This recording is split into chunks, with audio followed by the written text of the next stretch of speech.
Good day and welcome to our daily news roundup. I am Michael Gobadia. Here are our top stories. The federal government defends 5% for subcharge, says it's for roads, not burden. Tinubu vows to revamp Nigeria's health sector, tackle power crisis in hospitals. And Delta slashes dialysis costs, expand health facilities. Also in the news, Senator Natasha's suspension drags on amid legal battle. And in the international scene, U.S. arrests Nigerian fraud convict in migrant crackdown. And S-Bank of China vice president faces party and legal probe. Now to the news in full. The federal government has defended the proposed 5% for subcharge, insisting it is designed to fix Nigerian failing road network, not to increase the suffering of Nigerians. Chairman of the Presidential Committee on Fiscal Policy and Tax Reforms, Taiwo Oyedele, explained on a TV program that the levy was to create a dedicated fund for road rehabilitation across the country. The subcharge contained in the Nigerian Tax Act 2025 is expected to take effect from January 2026, but it has already drawn backlash. The Trade Union Congress has threatened a nationwide strike if the government fails to withdraw it. Oyedele argued that better roads will reduce transport costs, bridge the gap between rural and urban food prices, and help fight inflation. He noted that while Nigerians are concerned about rising costs, poor infrastructure is a bigger driver of inflation than the subcharge itself. The debate continues as labor unions and citizens brace for potential face-off with the federal government over the policy. President Bola Ahmed Tinubu has reaffirmed his administration's resolve to overhaul Nigeria's health sector, stressing the urgent need to fix the challenges crippling effect healthcare delivery. Speaking at the National Stakeholders Dialogue on Power in the Health Sector held in Abuja, the president, represented by the Secretary to the Government of the Federation, Senator George Akume, said government is working to provide sustainable energy solutions to power hospitals nationwide. Tinubu noted that frequent power outages in theaters, intensive care units, and emergency rooms often compromise safety and cost lives. He stressed that these challenges must not continue under his administration.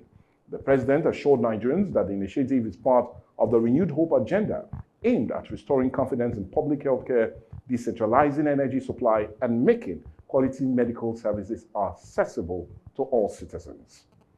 Now, still talking health, the Delta state government has unveiled sweeping reforms in the health sector, including a reduction in the cost of dialysis treatment from over 70,000 naira to 45,000 naira in state-owned hospitals. Health Commissioner Dr. Joseph Unajeme disclosed this in a report that Governor Sheriff Oborowori has approved the procurement of 8 new dialyzers to support kidney patients across government hospitals. He added that recent investments in MRI and CT scan machines will reduce the need for residents to travel long distance for medical diagnosis. The governor also approved the renovation of over 150 primary health centers across the 3 senatorial districts, alongside the state's successful free maternal health care program, which has cut maternal mortality from 350 to 120 per 100,000 live births. To boost service delivery, hospitals can now utilize 100% of their internally generated revenue for operations. Dr. Onojeme further revealed that Governor Sharif became the first governor in Nigeria to pay the Medical Residency Fund, any recognition from the National Agency of Resident Doctors. The commissioner assured Deltans that the administration remains committed to accessible, affordable, and quality healthcare, while warning health workers against sharp practices. Away from health, the National Assembly has blocked Senator Natasha Akpoti-Uduaghan for resuming her seat, insisting her 6-month suspension remains in force. The Kogi Central lawmaker was suspended on March 6, 2025 after a reported clash with Senate President Godswill Akpabio. She has written to the Assembly to notify them of her intent to return on September 4th, but was informed her suspension still stands. Now, according to the acting clerk, Dr. Yahaya Danzaria, the case is still sub judice, meaning it remains before the court. A federal high court earlier ruled in favor of the Senate, but the senator has since lodged an appeal. The Assembly says no action will be taken until the Court of Appeal delivers its judgment, after which Senator Natasha will be formally notified of the next step. Still talking politics, the African Development Congress, ADC in Lagos State, has described former Labour Party governorship candidate Rod Viva as a champion of the electorate. State ADC chairman George Ashuru made the remark in Lagos shortly after Rod Viva formally joined the party, days after dumping the Labour Party. Ashiru said the party is excited to welcome Rod Viva into its fold, describing him, or rather his move, as a step in the right direction and a patriotic act. He noted that the politician has consistently stood for the masses from his senatorial run in 2019 to his governorship contest in 2023. The ADC chairman further disclosed that Rod Viva entry has attracted several Labour Party members into the ADC, strengthening the party's position as a formidable opposition and a credible alternative for Nigerians seeking better governance. Well, we need to go on a break, and when we come back, more news across Nigeria, Niger Delta, business, and sport.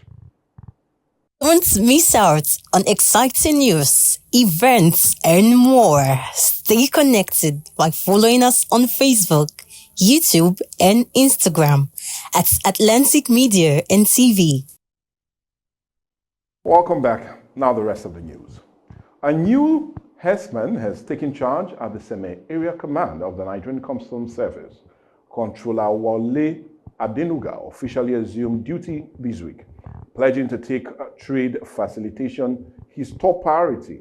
Adenuga, who replaces Dr. Benedict Arumalugo, recently promoted to Assistant Controller General, commended his predecessor's achievement and promised to build on them.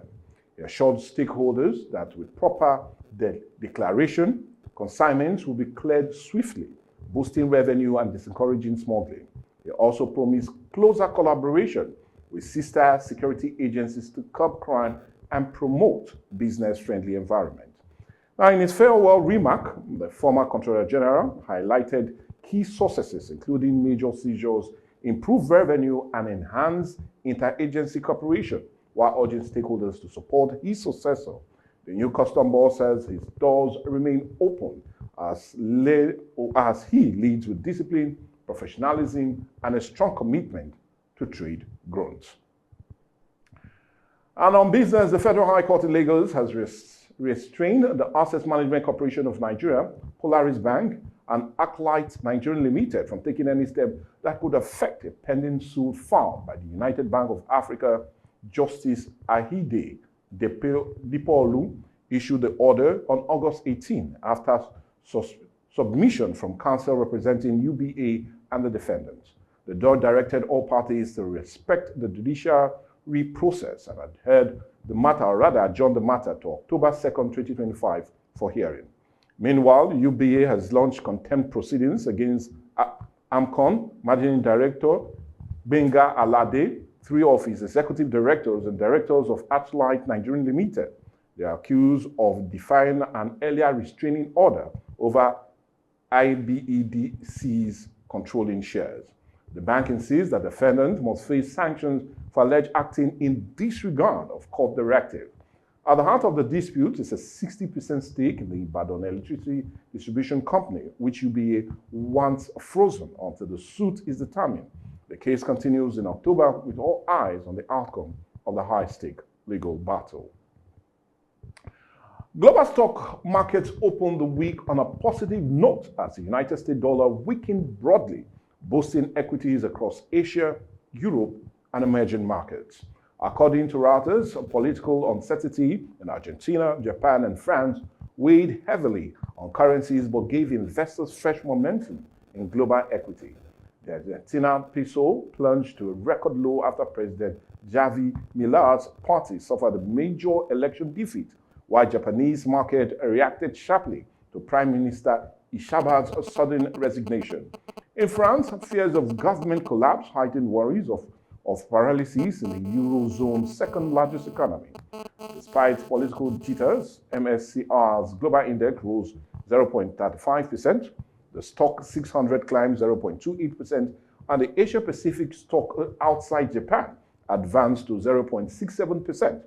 In the United States, the Nasdaq gained 0.82%, and also the federal revenue rate cut. Analysts say investors remain upbeat, but are balancing optimism with caution as political risks reshape the global financial landscape.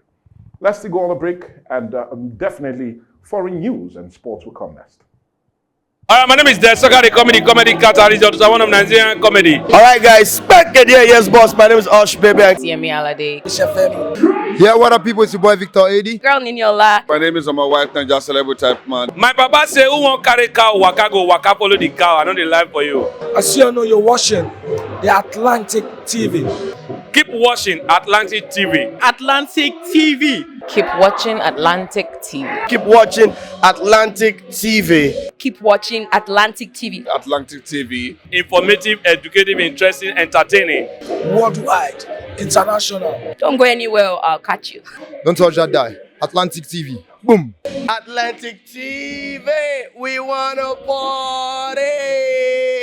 Atlantic TV. Culturally inclined and uniquely different. Welcome back. Now to the foreign scene. The United States Immigration and Customs Enforcement Agency has arrested a Nigerian national, Rotimi Oladimeji, in a sweeping crackdown on illegal and criminal migrants. Now, according to the ICE, Oladimeji was previously convicted of mail and wire fraud after aiding a romance scam that defrauded the victim of over $1.1 million. He had been ordered to pay restitution before his latest arrest. Court records show that Oladimeji received a share of the fraudulent proceeds sent by his victims, while other accomplices in Nigeria also benefited. He pleaded guilty in 2022 and was sentenced to 3 years in prison. ICE confirmed the Oladimeji case is part of a wider enforcement directive under President Donald Trump's migrant clampdown, which has already led to thousands of arrests nationwide. The Nigerian arrest highlights Washington's renewed push to remove convicted foreign nationals from the United States of America. And still on the foreign scene, a former vice president of the Bank of China, Lin Jingvin, is under investigation for alleged serious violations of party discipline and the law. According to an official statement released on Tuesday, 9th of September 2025, the probe is being carried out by the Central Commission for Discipline, Inspection, and National Commission of Supervision. The authority says Lin's case underscores Beijing's continued crackdown on misconduct within both financial sector and the Communist Party leadership. No further details have been disclosed, but the investigation reflects China's ongoing effort to tighten discipline across state institutions and financial circles. Still on the foreign scene, a humanitarian crisis looms in Gaza City after the Israeli military issued a sweeping evacuation order for the city's 1 million residents, raising fears of an imminent ground invasion. The order, condemned by the United Nations and aid group, have left families torn between fleeing or staying behind under heavy bombardment. Reports indicate that famine-like conditions are worsening, with the residents struggling to afford the cost of relocation. Israel has designated Al-Mawasi in the southern Gaza as a humanitarian zone, but aid group warned the enclave cannot absorb such large numbers. Prime Minister Benjamin Netanyahu bluntly told residents, "You have been warned, get out of there." The evacuation order comes as fragile ceasefire talks between Israel says it has accepted a U.S. brokered proposal, but Hamas insists it will not disarm unless an independent Palestine state is recognized. Meanwhile, the death toll continued to mount. The Palestine Ministry of Health estimates about 64,000 Palestinians have been killed in 23 months of war, a conflict Israel says began after Hamas-led militants killed 1,200 people and took 250 hostages. And, talking sports, Nigerians in South Africa has thrown their weight behind the Super Eagles after that very match that played out 1-1 in yesterday's World Cup qualifier. Many Nigerians are indeed in doubt to say whether Nigeria will still qualify or not, and indeed are beginning to feel the heat, especially as it concerns qualification. But whatever side of the divide it seems to be, more Nigerians will be wishing that Nigerians will at the end see every need that they truly qualify for the World Cup. And still talking sports, Angel Potoglou has agreed to take over as head coach of Nottingham Forest, making his return to Premier League management. According to report, the 60-year-old Greek-Australian reached an agreement with Forest ahead of the next league clash against Arsenal. He replaces Nuno Esperanto Santo, who left the club after a string of poor results. If you still remember, Ange, who was sacked by Tottenham last season after finishing 17th in the league, still delivered a historic Europa League victory that ended Spurs' long trophy drought. He now becomes Forest's 8th permanent manager since Marinakis took ownership in 2017. Forest currently sits 10th on the Premier League table, and supporters are hopeful that he can build on last season's momentum that saw the club qualify for Europe for the first time in 30 years. And that sporting news brings us to the